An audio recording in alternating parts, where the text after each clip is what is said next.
Relative sales value at split of point method. ഈ ഒരു മെത്തേഡിൻ്റെ അകത്ത് നമ്മൾ സെയിൽസ് വാല്യൂ അഥവാ ഡോളേഴ്സിൻ്റെ ബേസിലാണ് ഈ ഒരു ജോയിൻ കോസ്റ്റിനെ പ്രൊഡക്ട്സിലേക്ക് അലോക്കേറ്റ് ചെയ്ത് കൊടുക്കുന്നത്. ഓക്കെ, ജോയിൻ പ്രൊഡക്ട്സിലേക്ക് അലോക്കേറ്റ് ചെയ്ത് കൊടുക്കുന്നത്.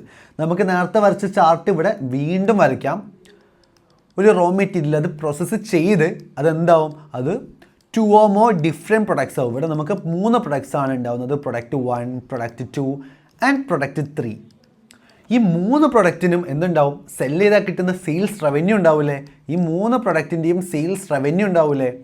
അതായത് അതിൻ്റെ സെല്ലിംഗ് പ്രൈസ് ഇൻറ്റു എത്ര യൂണിറ്റ് ആണോ നമ്മൾ ഉണ്ടാക്കിയത്, അതല്ല അതിൻ്റെ സെയിൽസ് റവന്യൂ എന്ന് പറഞ്ഞിട്ടുണ്ടെങ്കിൽ ആ സെയിൽസ് റവന്യൂവിൻ്റെ ബേസിലാണ് നമ്മൾ ജോയിൻ കോസ്റ്റിനെ ജോയിൻ്റ് പ്രൊഡക്ട്സിലേക്ക് അലോക്കേറ്റ് ചെയ്ത് കൊടുക്കുന്നത്. ഓക്കെ, ജോയിൻ പ്രൊഡക്ട്സിലേക്ക് അലോക്കേറ്റ് ചെയ്ത് കൊടുക്കുന്നത്. അതായത് പ്രൊഡക്റ്റ് 1ലേക്കും 2ലേക്കും 3ലേക്കും ഇതിൻ്റെ ബേസിലാണ് അലോക്കേറ്റ് ചെയ്യുന്നത്.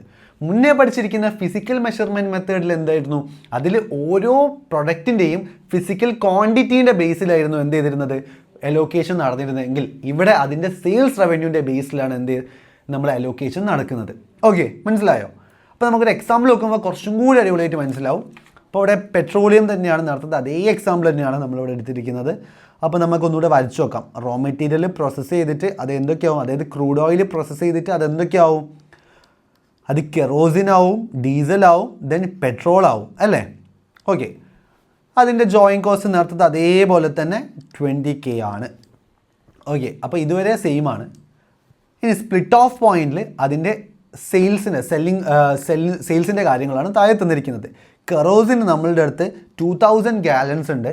അതിൽ ഒരു ഗാലൻ എത്രയാണ്, 15 ആണ് നമ്മളുടെ സെല്ലിംഗ് പ്രൈസ് എന്ന് പറഞ്ഞിട്ടുണ്ടെങ്കിൽ 15 ആണ്. ഓക്കെ, 15 ആണ്. ഓക്കെ, ദെൻ നെക്സ്റ്റ് ഡീസൽ എത്രയാണ്, സെല്ലിംഗ് പ്രൈസ് എത്രയാണ് ഡീസലിൻ്റെ, 20 പെർ ഗാലൻ ആണ്. 20 പെർ ഗാലൻ ആണ് ഡീസലിൻ്റെ സെല്ലിംഗ് പ്രൈസ്. ദെൻ പെട്രോളിൻ്റെയോ 10 ആണ്. അപ്പോൾ കെറോസിൻ 15, ഡീസൽ 20 ആൻഡ് പെട്രോൾ എന്ന് പറയുന്നത് 10 ആണ്. ഇതാണ് ഇതിൻ്റെ സെല്ലിംഗ് പ്രൈസ് എന്ന് പറയുന്നത്. ഇനി നമുക്ക് എന്ത് ചെയ്യാം, ഇതിൻ്റെ സെയിൽസ് റവന്യൂ കണ്ടുപിടിക്കാം. ഓക്കെ, സെയിൽസ് റവന്യൂസ് കണ്ടുപിടിക്കാം. ഇതാണ് first step.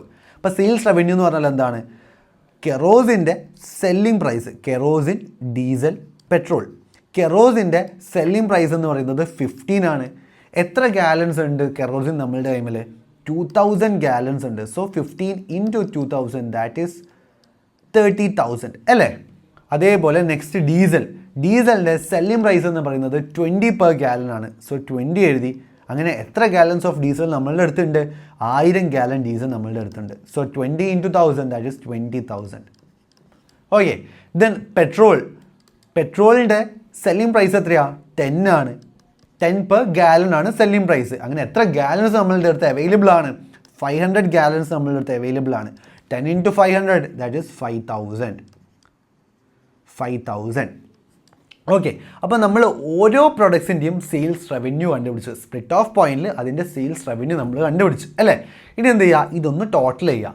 30,000 plus 20,000 plus 5,000 that is 55,000 വരും അല്ലേ? 55,000 വരും. ഇനി സിമ്പിളാണ്. ഇനി ഫിസിക്കൽ മെഷർമെൻറ്റ് പോലെ തന്നെ നമ്മൾ എന്ത് ചെയ്യുക, ജോയിൻറ്റ് കോസ്റ്റ് ഇൻറ്റു നമ്മൾ ഡിനോമിനേറ്റർ സൈഡിൽ എന്ത് എഴുതും, ടോട്ടൽ സെയിൽസ് റവന്യൂ എഴുതും. എന്നിട്ട് ന്യൂമറേറ്റർ സൈഡിൽ എന്ത് എഴുതും, ഓരോ പ്രൊഡക്റ്റിൻ്റെ സെയിൽസ് കോൺട്രിബ്യൂഷനും എഴുതും. അതായത് കെറോസിൻ ആണെങ്കിൽ 30,000, ഡീസൽ ആണെങ്കിൽ 20,000, പെട്രോൾ ആണെങ്കിൽ 5,000. ഞാൻ കാണിച്ചു തരാം. അതായത് നമ്മൾ ആദ്യം കെറോസിൻ്റെ കണ്ടുപിടിക്കാം. അപ്പോൾ ജോയിൻ കോസ്റ്റ് എഴുതുക. എത്രയാണ് ജോയിൻ കോസ്റ്റ്, 20K ഇൻറ്റു നമ്മൾ താഴെ ഡിനോമിനേറ്ററിൽ എന്ത് എഴുതും, ടോട്ടൽ കാര്യങ്ങളല്ലേ എപ്പോഴും നമ്മൾ ഡിനോമിനേറ്ററിൽ എഴുതുക. അപ്പോൾ ടോട്ടൽ സെയിൽസ് റവന്യൂ എത്രയാണ്, 55K ആണ് ടോട്ടൽ സെയിൽസ് റവന്യൂ. മേലെ എന്ത് എഴുതും, ഇപ്പോൾ കെറോസിൻ്റെ നമ്മൾ കണ്ടുപിടിക്കുന്നത്. അപ്പോൾ ഈ 55Kയിൽ കെറോസിൻ്റെ കോൺട്രിബ്യൂഷൻ എത്രയാണ്, 30K ആണ് അല്ലേ? 30K ആണ്. അപ്പോൾ നമ്മളിവിടെ 30K എന്ന് എഴുതി. അപ്പോൾ ഒന്ന് കണ്ടുപിടിച്ച് നോക്കിയാലോ. 30 divided by 55 into 20,000 that is 10,909 എന്ന് പറയും അല്ലേ? 10,909 പോയിൻറ്റ് വരും, 0.09 എന്ന് പറഞ്ഞിട്ട് വരുന്നുണ്ട്. ഓക്കെ, അപ്പം ഈ ഒരു 20,000-ൽ 10,909 ആണ് നമ്മൾ കെറോസിനിലേക്ക് അലോക്കേറ്റ് ചെയ്ത് കൊടുക്കുന്നത്. ഓക്കെ, അങ്ങനെയാണെങ്കിൽ ഡീസലിലേക്കോ നമ്മൾ എന്ത് ചെയ്യും, നമ്മൾ ജോയിൻ കോസ്റ്റ് എഴുതി ഇൻറ്റു ഡിവൈഡഡ് ബൈ എന്താണ് താഴെ എന്താ എഴുതുക, താഴെ നമ്മൾ എപ്പോഴും ടോട്ടലാണ് എഴുതുക, ടോട്ടൽ റവന്യൂ താഴെ എഴുതുക, 55K താഴെ എഴുതി. ന്യൂമറേറ്ററിൽ നമ്മൾ എന്താ എഴുതുക, ഈ ഒരു ഡീസലാണ് കണ്ടുപിടിക്കുന്നതെങ്കിൽ ഡീസലിൻ്റെ ഈ ഒരു 55Kയിൽ ഡീസലിൻ്റെ കോൺട്രിബ്യൂഷൻ എത്രയാണ്? 20K ആണല്ലേ, 20K. സോ 20K എന്ന് എഴുതി. അപ്പോൾ എത്ര കിട്ടുക? 20 divided by 55 into 20,000, that is 7272.72, അതായത് 7272.72 എന്നാണ് നമുക്ക് കിട്ടിയത്. അതായത് ടോട്ടൽ ജോയിൻ കോസ്റ്റ് ആയ 20,000 നിന്നും $7,272 നമ്മൾ ഏതിലേക്ക് അലോക്കേറ്റ് ചെയ്ത് കൊടുത്തു? നമ്മൾ ഡീസലിലേക്ക് അലോക്കേറ്റ് ചെയ്ത് കൊടുത്തു. ഇനി പെട്രോളിന് എങ്ങനെയാണ് കാണുക? അതും സെയിം തന്നെ. 20K നമ്മൾ അലോക്കേറ്റ് ചെയ്ത് കൊടുക്കുന്ന ജോയിൻ കോസ്റ്റ് എഴുതുക, ഇൻറ്റു താഴെ നമ്മൾ എന്ത് എഴുതും? ടോട്ടൽ റവന്യൂ എഴുതും, മേലെ എന്ത് എഴുതും? പെട്രോളിൻ്റെ കോൺട്രിബ്യൂഷൻ എഴുതും. എത്രയാ? 5,000 ആണ് പെട്രോളിൻ്റെ കോൺട്രിബ്യൂഷൻ അല്ലേ? So 5K. സോ നമ്മൾ എന്ത് ചെയ്തും? 5/55 ഇൻറ്റു 20,000, ദാറ്റ് ഈസ് 1,818.18 എന്ന് എഴുതും അല്ലേ? ഇത് മൂന്നും കൂടി ആഡ് ചെയ്യുമ്പോൾ നമുക്ക് എത്ര കിട്ടും? ഇത് മൂന്നും കൂടി ആഡ് ചെയ്യുമ്പോൾ നമുക്ക് 20,000 എന്ന് കിട്ടും അല്ലേ? 20,000. അപ്പം നമ്മളുടെ ജോയിൻ കോസ്റ്റ് ആയി 20,000 നമ്മൾ 3 പ്രൊഡക്ട്സിലേക്കും അലോക്കേറ്റ് ചെയ്ത് കൊടുത്തു. എന്തിൻ്റെ ബേസിൽ? സ്പ്ലിറ്റ് ഓഫ് പോയിന്റിൽ അതിൻ്റെ സെയിൽസ് റവന്യൂൻ്റെ ബേസിലാണ് നമ്മൾ അലോക്കേറ്റ് ചെയ്ത് കൊടുത്തത്. മനസ്സിലായി എല്ലാവർക്കും? ക്ലിയർ അല്ലേ? അപ്പോൾ ഇതിൻ്റെ ഏറ്റവും വലിയ മെറിറ്റ് എന്തായിരിക്കും? നേരത്തെ നമ്മൾ പറഞ്ഞിരുന്നു ഓരോ പ്രൊഡക്റ്റ് ചിലപ്പം അത് കിലോഗ്രാമിൽ വരാം, ലിറ്റേഴ്സിൽ വരാം, ഗ്യാസിൽ വരാം. 3 പ്രൊഡക്ട്സ് 3 യൂണിറ്റിലാണെങ്കിൽ നമുക്ക് അലോക്കേറ്റ് ചെയ്യാൻ വേണ്ടി ബുദ്ധിമുട്ടാണെന്ന് പറഞ്ഞിരുന്നു. ഇവിടെ നമ്മളെല്ലാം അലോക്കേറ്റ് ചെയ്യുന്നത് അതിൻ്റെ സെയിൽസ് എമൗണ്ട്, അതായത് ഡോളേഴ്സിലാണ്.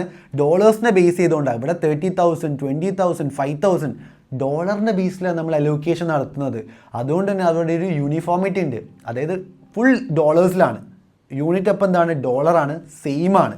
അപ്പം നേരത്തെ ഉള്ളതുപോലെ ഒരു എന്തുണ്ടാവില്ല? കൺഫ്യൂഷൻസ് ഉണ്ടാവില്ല. മനസ്സിലായോ? ഇവിടെ അലോക്കേഷൻ നടക്കുന്നത് ഡോളേഴ്സിലാണ്. അത് ഇതിൻ്റെ ഒരു മെറിറ്റാണ്. ഓക്കെ, അപ്പോൾ ഇതിൻ്റെ ഡീമെറിറ്റ് എന്താവാം? ഈ പറയുന്നത് പോലെ എല്ലാ പ്രൊഡക്ട്സും ഇപ്പോൾ ഇവിടെ കെറോസിൻ്റെ സെല്ലിംഗ് പ്രൈസസ് സ്പ്ലിറ്റ് ഓഫിൽ അതിൻ്റെ സെല്ലിംഗ് പ്രൈസ് 15 ആണ്, ഡീസലിൻ്റെത് 20 ആണ്, പെട്രോളിൻ്റെ 10 ആണ് നമുക്ക് ഡിറൈവ് ചെയ്യാൻ പറ്റിയിട്ടുണ്ട്. ഇത് ചിലപ്പോൾ എല്ലാ പ്രൊഡക്ട്സിനും പറ്റിയെന്ന് വരില്ല. ചില പ്രൊഡക്ട്സ് കുറച്ചും കൂടി ഫർദർ പ്രോസസ്സ് ചെയ്താലേ അതിന് സെല്ലിംഗ് പ്രൈസ് ഡിറ്റർമൈൻ ചെയ്യാൻ വേണ്ടി പറ്റുള്ളൂ. അപ്പം ഈ ഒരു സ്പ്ലിറ്റ് ഓഫിൽ അതിന് സെല്ലിംഗ് പ്രൈസ് ഇല്ലെങ്കിൽ നമുക്ക് കോസ്റ്റ് അലോക്കേറ്റ് ചെയ്ത് കൊടുക്കാൻ ബുദ്ധിമുട്ടായിരിക്കും. അത് ഇതിൻ്റെ ഒരു ഡീമെറിറ്റ് ആണ്. മനസ്സിലായോ? അതായത് ഇവിടെ ഇപ്പം കെറോസിൻ്റെ കോസ്റ്റ് നമുക്ക് അറിയില്ല. അപ്പോൾ എന്ത് ചെയ്യും? അപ്പം ഈ ഒരു കെറോസിൻ ചിലപ്പം ഫർദർ പ്രോസസ്സ് ചെയ്താലേ ഇതിൻ്റെ സെല്ലിംഗ് പ്രൈസ് കണ്ടുപിടിക്കാൻ വേണ്ടി പറ്റുള്ളൂ. അങ്ങനത്തെ സന്ദർഭങ്ങളിൽ ഈ ഒരു method, split of point method use ചെയ്യുമ്പോൾ നമുക്ക് കോസ്റ്റ് അലോക്കേറ്റ് ചെയ്യാൻ വേണ്ടി കുറച്ച് ബുദ്ധിമുട്ടായിരിക്കും. ഇതാണ് ഇതിൻ്റെ ഡീമെറിറ്റ് എന്ന് പറഞ്ഞിട്ടുണ്ടെങ്കിൽ. ഇത് മനസ്സിലായിട്ടുണ്ടെങ്കിൽ നമുക്ക് നെക്സ്റ്റ് മെത്തേഡിലേക്ക് പോകാം, estimated net realisable value method. അപ്പോൾ എന്താണ് നെറ്റ് റിയലൈസബിൾ വാല്യൂ? അപ്പോൾ ആദ്യം അത് പറഞ്ഞു തന്നെ തുടങ്ങാം അല്ലേ? നെറ്റ്. അതിൻ്റെ മുന്നേ നമുക്ക് നേരത്തെ അതേ ഡയഗ്രാം വരയ്ക്കാം. ഡയഗ്രാം വരച്ചു, ഒരു പോയിൻ്റ് എത്തുമ്പോൾ അതെന്താവും? നിങ്ങൾക്കും മടുക്കുന്നുണ്ടാവും അല്ലേ? ഒന്നുമില്ല, ഇത് സെയിം കൺസെപ്റ്റാണ്. ഒരേ ലൈനിൽ നമ്മൾ പഠിച്ചു പോകേണ്ടതാണ്. അതുകൊണ്ടാണ് സെയിം ഡയഗ്രാം തന്നെ നമ്മൾ വരയ്ക്കുന്നത്. ഓക്കെ, അപ്പം പ്രൊഡക്റ്റ് 1, പ്രൊഡക്റ്റ് 2, പ്രൊഡക്റ്റ് 3. അപ്പം നേരത്തെ പറഞ്ഞതുപോലെ ചില പ്രൊഡക്ട്സ് നമ്മൾ സ്പ്ലിറ്റ് ഓഫ് പോയിന്റിൽ സെല്ലിംഗ് പ്രൈസ് ഉണ്ടായാലും നമ്മൾ എന്ത് ചെയ്യും? ഫർദർ പ്രോസസ്സ് ചെയ്യും. ചില പ്രൊഡക്ട്സ് സ്പ്ലിറ്റ് ഓഫ് പോയിന്റിൽ സെല്ലിംഗ് പ്രൈസ് നമുക്ക് ഡിറൈവ് ചെയ്യാൻ പറ്റിയെന്ന് വരില്ല. ആ പ്രൊഡക്ട്സ് നമ്മൾ എന്ത് ചെയ്യും? ഫർദർ പ്രോസസ്സ് ചെയ്യും. അപ്പം നമ്മൾ എന്ത് ചെയ്യും? ഈ P1 എന്ന് പറയുന്ന പ്രൊഡക്റ്റിനെ നമ്മൾ വീണ്ടും ഫർദർ പ്രോസസ്സ് ചെയ്തു. ഓക്കെ, എന്നിട്ട് അതിനെ നമ്മൾ എന്ത് ചെയ്തു? Q1 എന്ന് പറയുന്ന പ്രൊഡക്റ്റാക്കി മാറ്റി. അതായത് P1 എന്ന് പറയുന്ന പ്രൊഡക്റ്റിനെ കുറച്ചും കൂടിയും പോളിഷൊക്കെ ചെയ്ത് ഫർദർ പ്രോസസ്സ് ചെയ്തിട്ട് Q1 ആക്കി. അതിൻ്റെ എക്സാമ്പിൾ പറയുന്നുണ്ടെങ്കിൽ നമ്മൾ പെട്രോൾ പമ്പ്സിലൊക്കെ പോകുമ്പം പ്രീമിയം പെട്രോൾ എന്നൊക്കെ കണ്ടിട്ടില്ലേ? പ്ലസ് പെട്രോൾ, പ്രീമിയം പെട്രോൾ എന്നൊക്കെ പറഞ്ഞിട്ട് കണ്ടില്ല. അതെന്താ? എക്സിസ്റ്റിംഗ് ഉള്ള പെട്രോളിനെ വീണ്ടും റിഫൈൻ ചെയ്ത് കുറച്ചും കൂടി നല്ല പെട്രോളാക്കി ഇതിനെ പ്രീമിയം പെട്രോൾ നിന്ന് സെല് ചെയ്യുന്നത്. അപ്പോൾ അതിനെ ഫർദർ പ്രോസസ്സ് ചെയ്തിട്ടാണ് പ്രീമിയം പെട്രോളാക്കി മാറ്റുന്നത്. എക്സിസ്റ്റിംഗ് പെട്രോളിനെ ഫർദർ പ്രോസസ്സ് ചെയ്തിട്ടാണ് പ്രീമിയം പെട്രോളാക്കി മാറ്റുന്നത്. അത് ഇതിനൊരു എക്സാമ്പിളാക്കി പറയാൻ പറ്റും. ഓക്കെ, അപ്പോൾ എന്താണ് ഇത്? എസ്റ്റിമേറ്റഡ് നെറ്റ് റിയലൈസബിൾ വാല്യൂ എന്ന് പറഞ്ഞെങ്കിൽ എന്താണ് നെറ്റ് റിയലൈസബിൾ വാല്യൂ? അതായത് ഈ Q1-ന് ഒരു സെല്ലിംഗ് പ്രൈസ് ഉണ്ടാവും അല്ലേ? അതായത് ഈ റോ മെറ്റീരിയൽ പ്രോസസ്സ് ചെയ്ത് അത് 2 or more ഡിഫറെൻറ്റ് പ്രൊഡക്ട്സ് ആയിട്ട് മാറി ആ പ്രൊഡക്റ്റ് P1-നെ നമ്മൾ വീണ്ടും ഫർദർ പ്രോസസ്സ് ചെയ്തു. ഓക്കെ, ഇപ്പോൾ ഫോർ എക്സാമ്പിൾ ഇവിടെ ഫർദർ പ്രോസസ്സ് ചെയ്യാനായിട്ട് നമുക്കൊരു $2 നമുക്ക് എന്ത് വന്നു? ചിലവ് വന്നു എന്ന് വിചാരിക്കുക. അങ്ങനെ ഫർദർ പ്രോസസ്സ് ചെയ്തിട്ടുള്ള ഈ Q1 എന്ന് പറയുന്ന പ്രൊഡക്റ്റിൻ്റെ സെല്ലിംഗ് പ്രൈസ് എന്ന് പറയുന്നത് $10 ആണെന്ന് വിചാരിക്കാം. ഓക്കെ, അപ്പോൾ എന്താണ് നെറ്റ് റിയലൈസബിൾ വാല്യൂ? അതിൻ്റെ അർത്ഥം എന്താണെന്ന് വെച്ചിട്ടുണ്ടെങ്കിൽ ഈ ഒരു ഫൈനൽ പ്രൊഡക്റ്റിൻ്റെ സെല്ലിംഗ് പ്രൈസിൽ നിന്നും ആ പ്രൊഡക്റ്റിന് ഫർദർ പ്രോസസ്സ് ചെയ്യാനായിട്ട് വന്നിരിക്കുന്ന കോസ്റ്റ് ഇവിടെ എത്രയാണ് $2. അത് മൈനസ് ചെയ്യുമ്പോൾ കിട്ടുന്ന വാല്യൂവിനെയാണ് നമ്മൾ നെറ്റ് റിയലൈസബിൾ വാല്യൂ എന്ന് പറയാം. ഓക്കെ, ഒന്നുകൂടെ പറഞ്ഞുതരാം. ഒരു പ്രൊഡക്റ്റിനെ ഫർദർ പ്രോസസ്സ് ചെയ്ത് കിട്ടുന്ന ഒരു ഫൈനൽ പ്രൊഡക്റ്റ് ഇല്ലേ, അതിൻ്റെ സെല്ലിംഗ് പ്രൈസിൽ നിന്നും ആ ഫർദർ പ്രോസസ്സ് ചെയ്യാനായിട്ട് വന്നിരിക്കുന്ന കോസ്റ്റ് എത്രയാണോ, എക്സ്ട്രാ കോസ്റ്റ് എത്രയാണോ, ആ കോസ്റ്റ് നമ്മൾ മൈനസ് ചെയ്യുമ്പോഴാണ് നമുക്ക് എന്ത് കിട്ടുക, നെറ്റ് റിയലൈസബിൾ വാല്യൂ എന്ന് കിട്ടുക. ഓക്കെ, ഈ ഒരു ചാർട്ട് ഞാൻ ഒന്നുകൂടെ ഇവിടേക്ക് വരയ്ക്കാം. അതായത് കഴിഞ്ഞ മെത്തേഡിൽ നിന്നും ഈ മെത്തേഡ് എങ്ങനെയാണ് ഡിഫറെൻ്റ് ആവുന്നുള്ളത് ഞാൻ പറഞ്ഞുതരാം. ഓക്കെ, ഈ റോ മെറ്റീരിയൽ നമ്മൾ എന്ത് ചെയ്യും, പ്രോസസ്സ് ചെയ്ത് അത് 2 or more ഡിഫറെൻറ്റ് പ്രൊഡക്ട്സ് ആയിട്ട് മാറി, P1, P2, P3 ആയിട്ട് മാറി. അപ്പോൾ കഴിഞ്ഞ മെത്തേഡിൽ നമുക്ക് എന്തുണ്ടായിരുന്നു, സ്പ്ലിറ്റ് ഓഫ് പോയിന്റിൽ ഈ മൂന്ന് പ്രൊഡക്ട്സിനും സെല്ലിംഗ് പ്രൈസ് ഉണ്ടായിരുന്നു. ഓക്കെ, ഇപ്പോൾ നമുക്കിവിടെ എന്ത് ചെയ്താൽ ഒരു P1ൻ്റെ സെല്ലിംഗ് പ്രൈസ് എന്ന് പറഞ്ഞാൽ 8 ആണ്, P2ൻ്റെത് 5 ആണ്, ആൻഡ് P3ൻ്റെത് 4 ആണെന്ന് വിചാരിക്കുക. ഓക്കെ, ഇത്രയും ഡാറ്റാസ് ആയിരുന്നു കഴിഞ്ഞ ക്വസ്റ്റ്യനിൽ നമ്മൾ ചെയ്തിരുന്നത്. അതായത് ഈ ഒരു സെല്ലിംഗ് പ്രൈസിൻ്റെ ബേസിലായിരുന്നു നമ്മൾ അലോക്കേറ്റ് ചെയ്തുകൊണ്ടിരുന്നത് അല്ലേ. ഇനി ഈ ഒരു മെത്തേഡിലേക്ക് വരുമ്പോൾ എന്താ ഡിഫറൻസ് എന്ന് വെച്ചിട്ടുണ്ടെങ്കിൽ ഇവിടെ ഫർദർ പ്രോസസ്സും കൂടി ചെയ്തത് നമ്മൾ കൺസിഡർ ചെയ്യും. ഓക്കെ, അപ്പം ഈ ഒരു പ്രൊഡക്റ്റ് 1 ഫർദർ പ്രോസസ്സ് ചെയ്തിട്ട് സെല്ല് ചെയ്യുന്നത് $10. ഈ ഒരു പ്രൊഡക്റ്റ് 2 ഫർദർ പ്രോസസ്സ് ചെയ്തിട്ട് സെല്ല് ചെയ്യുന്നത് $12 വിചാരിക്കുക. ഈ ഒരു പ്രൊഡക്റ്റ് 3 ഫർദർ പ്രോസസ്സ് ചെയ്തിട്ട് ഇതിൻ്റെ പുതിയ സെല്ലിംഗ് പ്രൈസ് എന്ന് പറയുന്നത് എത്രയാണ്, $15 ആണെന്ന് വിചാരിക്കാം. ഓക്കെ, ഇനി ഫർദർ പ്രോസസ്സ് ചെയ്യാനായിട്ട് പ്രൊഡക്റ്റ് 1-നായ കോസ്റ്റ് എന്ന് പറയുന്നത് 2 ആണ്, പ്രൊഡക്റ്റ് 2-ന് 3 ആണ്, ആൻഡ് പ്രൊഡക്റ്റ് 3-ക്ക് അത് 5 ആണെന്ന് വിചാരിക്കാം. ഓക്കെ, അപ്പം നമ്മളെങ്ങനെ NRV കണ്ടുപിടിക്കുക? NRV എന്ന് പറഞ്ഞാൽ എന്താണ്, നമുക്ക് ലാസ്റ്റ് കിട്ടിയ ഫൈനൽ സെല്ലിംഗ് പ്രൈസിൽ നിന്നും ഫർദർ പ്രോസസ്സ് ചെയ്യാനായിട്ട് വരുന്ന കോസ്റ്റ് ഡിഡക്റ്റ് ചെയ്യുമ്പോഴാണ് നമുക്ക് NRV കിട്ടുക അല്ലേ. അപ്പോൾ അതായത് 10-ൽ നിന്നും 2 മൈനസ് ചെയ്യുമ്പം 8, അതാണ് പ്രൊഡക്റ്റ് 1-ൻ്റെ NRV. 12-ൽ നിന്നും 3 മൈനസ് ചെയ്താൽ 9, അതാണ് പ്രൊഡക്റ്റ് 2-ൻ്റെ NRV. 15-ൽ നിന്നും ഫർദർ പ്രോസസ്സിങ്ങിനായിട്ടുള്ള 5 എന്ന് പറയുന്ന കോസ്റ്റ് മൈനസ് ചെയ്യുമ്പോൾ കിട്ടുന്ന 10, അതാണ് പ്രൊഡക്റ്റ് 3-ൻ്റെ NRV എന്ന് പറയുന്നത്. ഈ 3 എണ്ണമാണ് എന്താണ്, ഈ 3 പ്രൊഡക്ട്സിൻ്റെയും NRV എന്ന് പറയുന്നത്. ഓക്കെ, ഈ NRVൻ്റെ ബേസിൽ കോസ്റ്റിനെ അലോക്കേറ്റ് ചെയ്ത് കൊടുക്കുന്ന മെത്തേഡാണ് എന്ത്, estimated net realisable value method. Okay, മനസ്സിലായോ? ഇനി സെയിം കാര്യം തന്നെ. അപ്പോൾ ഒരു പ്രൊഡക്റ്റിൻ്റെ പെർ യൂണിറ്റിൻ്റെ NRV കിട്ടി, എന്നിട്ട് എന്ത് ചെയ്യുക, ഇൻറ്റു എത്ര യൂണിറ്റ് ആണോ കിട്ടിയത്, നമ്മളെ സെയിൽസിൽ ചെയ്ത അതേ മെത്തേഡ് അതേപോലെ അതേ പാറ്റേൺ ഫോളോ ചെയ്താൽ മാത്രം മതി. ഓക്കെ, സെയിൽസിൽ നമ്മൾ ഈ സ്പ്ലിറ്റ് ഓഫ് പോയിന്റിലുള്ള സെല്ലിംഗ് പ്രൈസ് ആണ് യൂസ് ചെയ്തതെങ്കിൽ ഇവിടെ നമ്മൾ എന്താ യൂസ് ചെയ്യേണ്ടത്, നമ്മൾ NRV ആണ് യൂസ് ചെയ്യേണ്ടത്. ഇത്ര മാത്രമേ ഇതിൽ ഡിഫറൻസ് വരുന്നുള്ളൂ. സിമ്പിൾ അല്ലേ?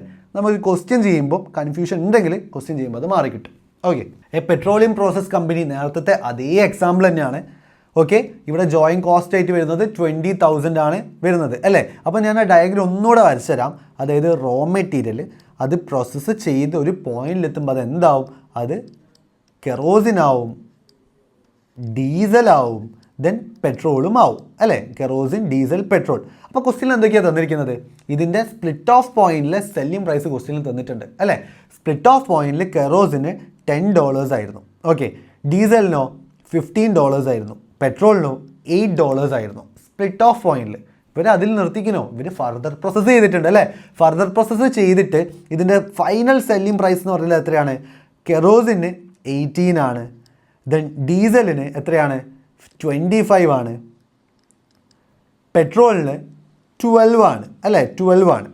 അപ്പം ഇവർ ഫർദർ പ്രോസസ്സ്, അതായത് $10 കെറോസിനെ ഇവരെന്ത് ചെയ്ത് കുറച്ചും കൂടി അടിപൊളിയായിട്ട് പോളിഷ്ഡ് ആയിട്ട് അതിനെ പ്രോസസ്സ് ചെയ്ത് അതിനെ എത്രയ്ക്ക് വിൽക്കുന്നു, 18 വിൽക്കുന്നു അല്ലേ.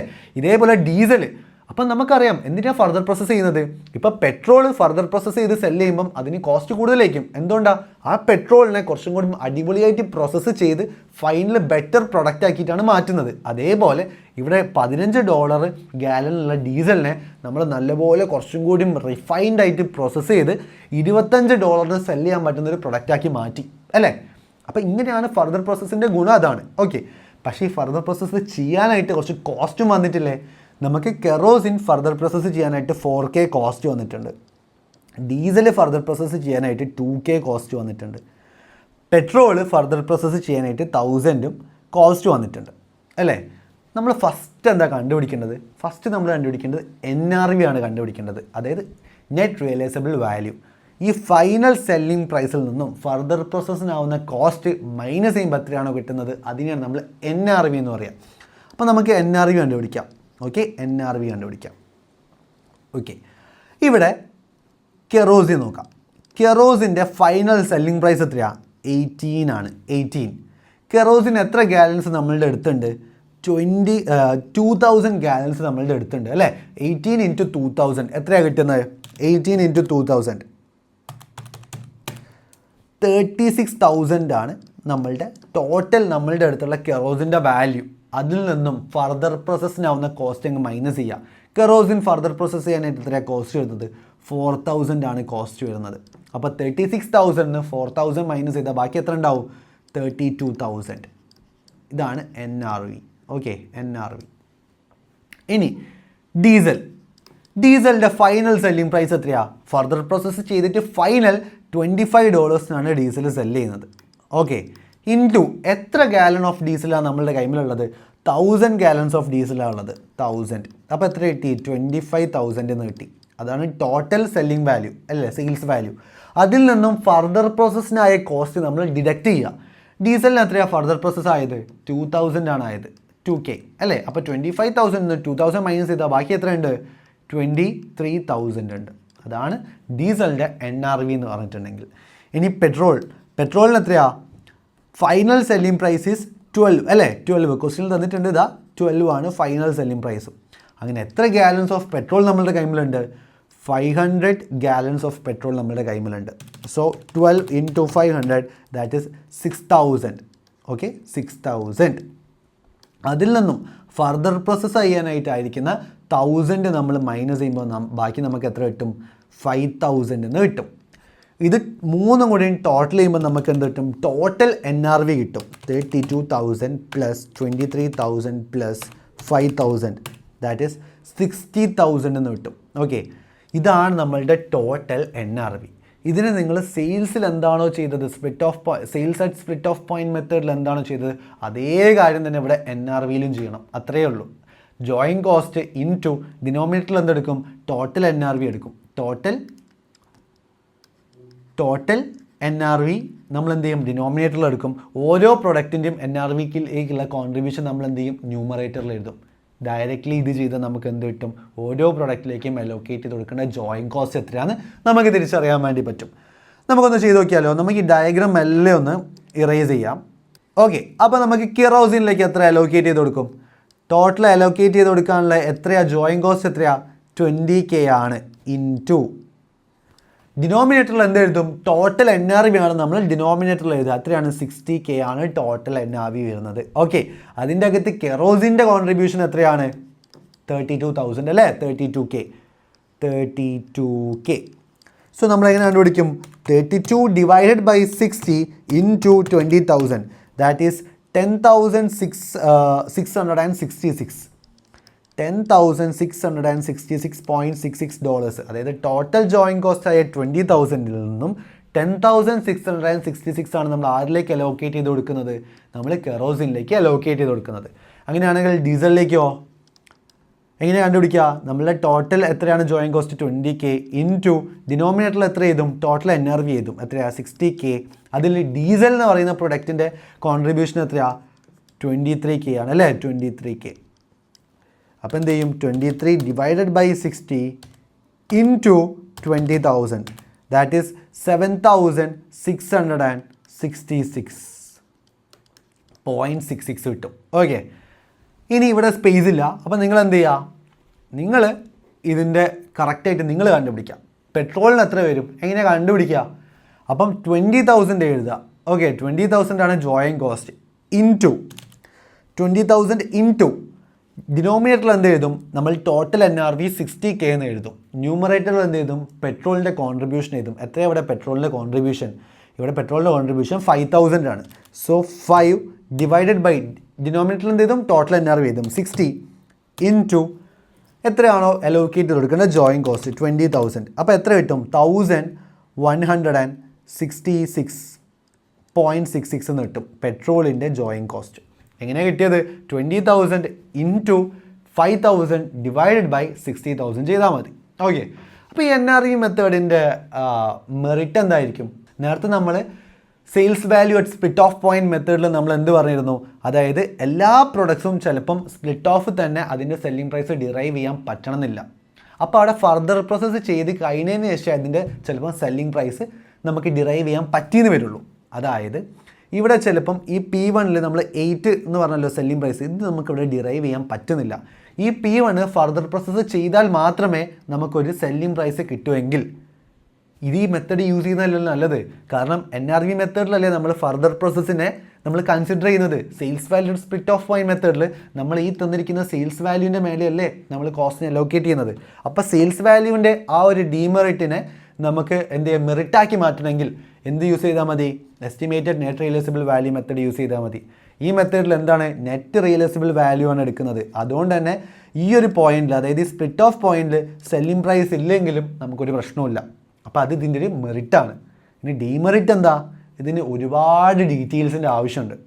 നമ്മൾ ഫൈനലായിട്ട് നമുക്ക് എന്തൊക്കെ സെല്ലിംഗ് പ്രൈസാണ് വേണ്ടത്, ഓക്കെ, എത്രയാണ് കിട്ടിയത്, ഇനി ഇത് ഫർദർ പ്രോസസ്സ് ചെയ്യാനായിട്ട് എത്ര കോസ്റ്റ് വന്ന്, ഇതൊക്കെ കിട്ടിയാലേ എന്ത് കാണാൻ പറ്റുള്ളൂ? NRE നമുക്ക് കണ്ടുപിടിക്കാൻ വേണ്ടി പറ്റുള്ളൂ. അപ്പം കഴിഞ്ഞ മെത്തേഡിലും കുറച്ചും കൂടി കോംപ്ലിക്കേറ്റഡിലും കുറച്ചും കൂടി അധികം ഡാറ്റാസും കിട്ടിയാൽ മാത്രമേ എന്ത് ചെയ്യാൻ വേണ്ടി പറ്റുള്ളൂ? NRE മെത്തേഡ് യൂസ് ചെയ്ത് നമുക്ക് ജോയിൻ കോസ്റ്റിനെ അലോക്കേറ്റ് ചെയ്ത് കൊടുക്കാൻ വേണ്ടി പറ്റുള്ളൂ. അതാണ് ഇതിൻ്റെ ഒരു ഡീമെറിറ്റ് ആയിട്ട് നമുക്ക് പറയാനായിട്ടുള്ളത്.